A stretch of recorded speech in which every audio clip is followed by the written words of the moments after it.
La deuxième remarque un peu générale que je voudrais faire, et se rapproche à ça, c'est quid de la France dans les négociations internationales climat. Alors je vous l'ai dit, l'énergie fossile, c'est le pouvoir d'achat et c'est le niveau de vie. Jamais, en fait, quand vous prenez les choses comme ça, jamais vous ne parvenez à la conclusion que des hauts fonctionnaires, aussi méritants soient-ils, peuvent se réunir quelque part dans le monde et décider de leur côté de niveau rationnel de consommation des individus dans le monde. Ça ne peut pas marcher. Ça ne peut pas marcher.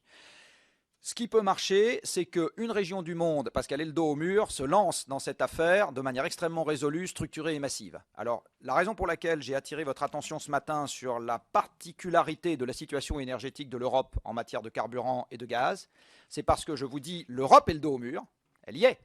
Donc, notre choix sans regret, c'est de nous lancer de manière résolue dans une économie qui utilise de moins en moins de combustibles fossiles. Ça doit être ça notre conquête de la Lune et ça doit nous occuper 40 ans. Et ce n'est pas une transition à 100 milliards, c'est une transition à 5 000. Je fais un calcul d'ordre de grandeur.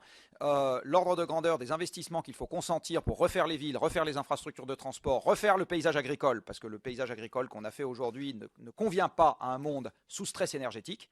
Un camion sur trois transporte quelque chose qui se mange. Hein. Donc le paysage agricole qu'on a organisé aujourd'hui ne convient pas à une raréfaction significative de l'approvisionnement énergétique.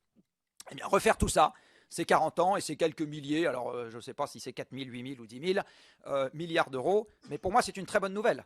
Ça veut dire qu'on a une colonne vertébrale autour de laquelle il doit nécessairement y avoir le même consensus politique que pour le fait d'avoir des caisses de retraite, sinon on s'en sortira jamais. Et il faut que vos divergences s'expriment à la marge sur des petites manières, des petits machins concernant la gestion du problème. Voilà. Un peu plus de marché ici, un peu plus d'État là, voilà. Mais si ça va au-delà de ça, ça ne marchera pas.